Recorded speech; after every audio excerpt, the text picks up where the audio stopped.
Hello everyone. Class 9 chapter 2 polynomial.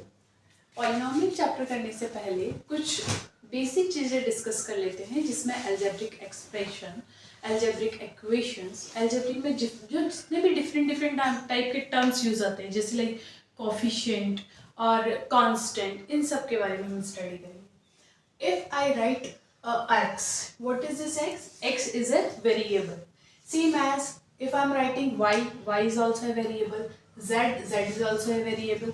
So all the alphabets p, q, r, whatever you are mentioning, these all are called as variables.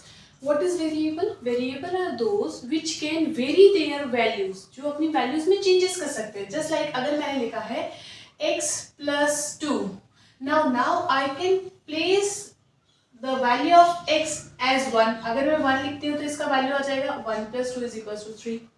अगर मैं x की जगह 2 लेती हूँ तो 2 plus 2 is equals to 4. 3 तो 3 plus 2 is equals to 5. So instead of x, I'm again using one time I use 1, second time I use 2, third time I use 3. What I'm doing, I'm changing the value of the variable. So all these alphabets are using as a variable. ठीक है. अब एक और चीज आती है constant. Constant are those number which are just constant, which cannot vary, like 2. If I am writing 2, then the value of 2 is always 2. ठीक है. ये 2 की जगह 3 नहीं बन सकता, 3 की जगह 4, 2 की जगह 5 नहीं बन सकता. So जितने भी numbers होते हैं वो हमेशा कहलाते हैं constant. तो दो चीजें हमने पढ़ी, variable and दूसरा constant. वेरिएबल और कांस्टेंट दोनों मिलके बनाते हैं term.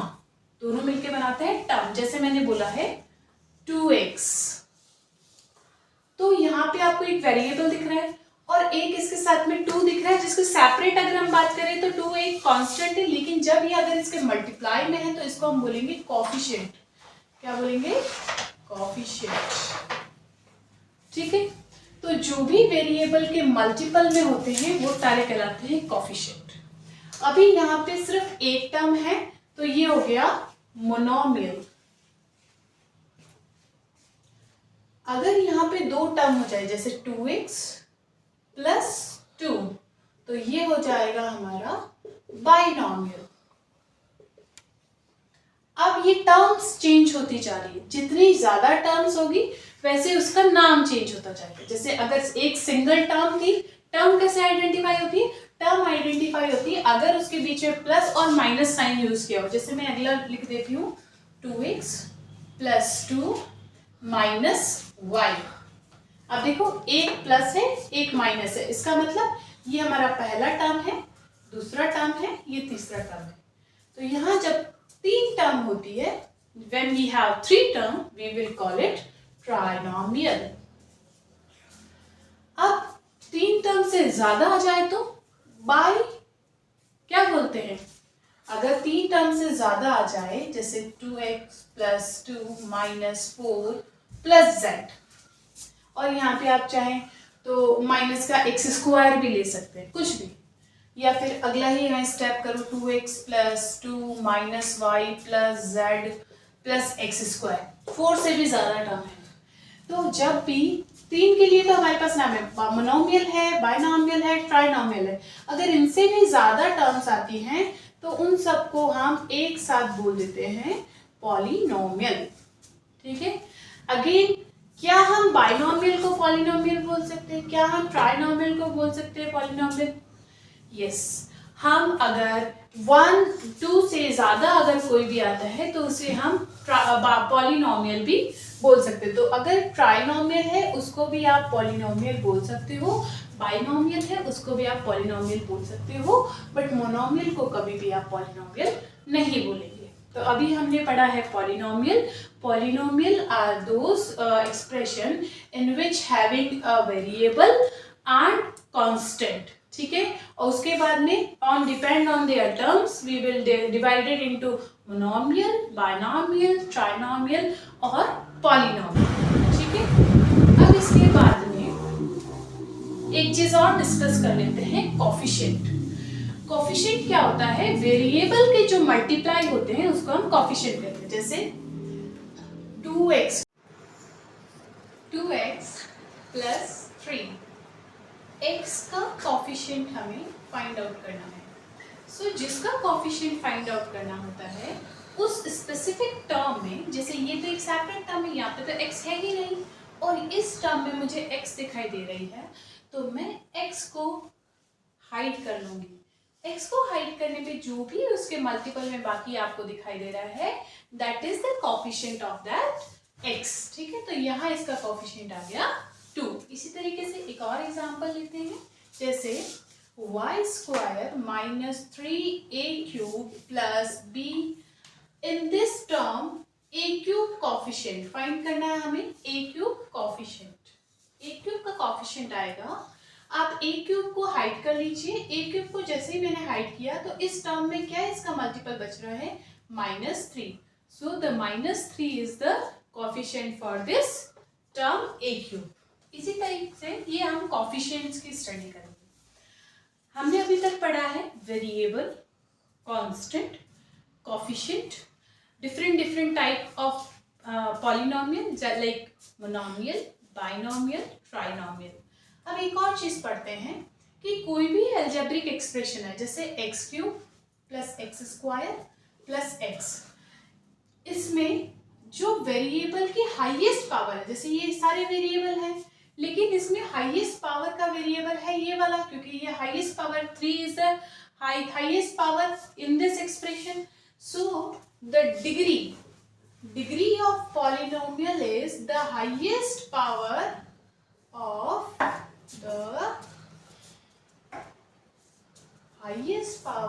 this variable।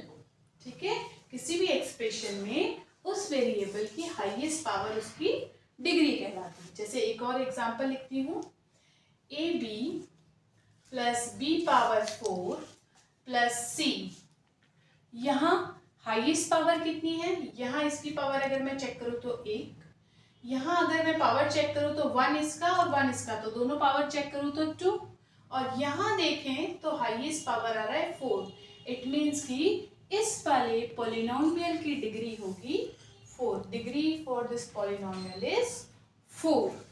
Now one more thing, depends on their degree of polynomial we also name them। जैसे अगर किसी भी पॉलिनोमियल में डिग्री 1 है तो उसे हम बोलते हैं लीनियर। क्या बोलेंगे, लीनियर। कैसे, ये मैंने एग्जांपल लिखा है, यहाँ पे देखो वेरिएबल की पावर है 1, मतलब जिसमें डिग्री 1 हो उसे हम बोलते हैं लीनियर। अगर पावर 2 हो, जैसे x square plus 2 plus b, यहाँ पावर कितनी है, 2 है।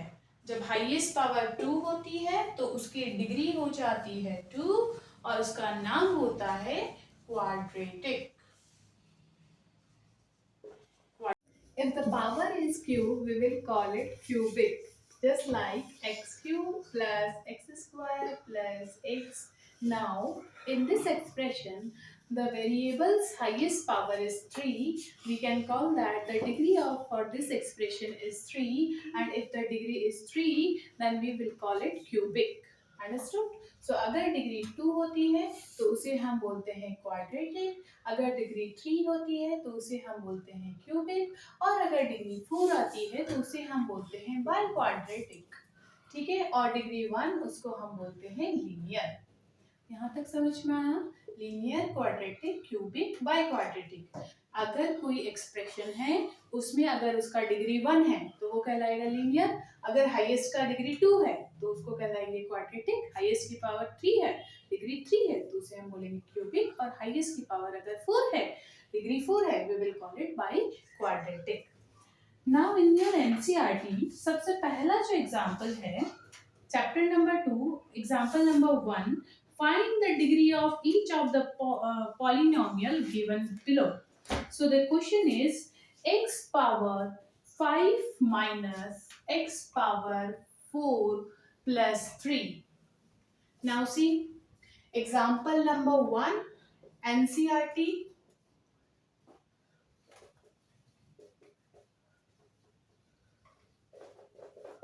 Chapter number 2, find the degree. अभी मैंने बताया x की पावर, जो हाईएस्ट वेरिएबल का हाईएस्ट पावर है, तो यहाँ 5 है, इसका मतलब इसका डिग्री कितना हो गया हमारा 5। इसी की तरह इसी का सेकंड है, उसमें आपका क्वेश्चन है डस्टर 2 minus Y square 2 minus Y square minus Y cube plus 2y power h। Now see, सारे वेरिएबल, ये वेरिएबल है, ये वेरिएबल है, ये वेरिएबल, पर यहाँ वेरिएबल का पावर हाईएस्ट है, तो इसका डिग्री हो गया हमारा 8। इसी की तरह इसका थर्ड पार्ट है 2। नाउ सी, यहाँ कोई वेरिएबल दिख रहा है नहीं, इसका मतलब कि हम ये अज्यूम कर सकते हैं कि यहाँ कोई वेरिएबल रहा होगा और उसकी पावर 0 हुई होगी, तो उसी की वजह से वो 1 में चेंज हो गया होगा, क्योंकि हमें पता है किसी की पावर 0, किसी भी चीज की पावर 0 हमेशा 1 देती है। इसका मतलब इसकी डिग्री कितनी रही होगी 0, क्योंकि वेरिएबल की जो पावर होती है that is the degree for their polynomial. तो यहाँ अगर मैं बात करूं कांस्टेंट की, तो यहाँ इसका डिग्री हो गया 0। ठीक है, अब आते हैं एग्जाम्पल नंबर 2 पे। ठीक है, एग्जाम्पल नंबर 2 आफ्टर 2.1 है, तो उससे पहले हम एक्सरसाइज 2.1 डिस्कस कर लेते हैं।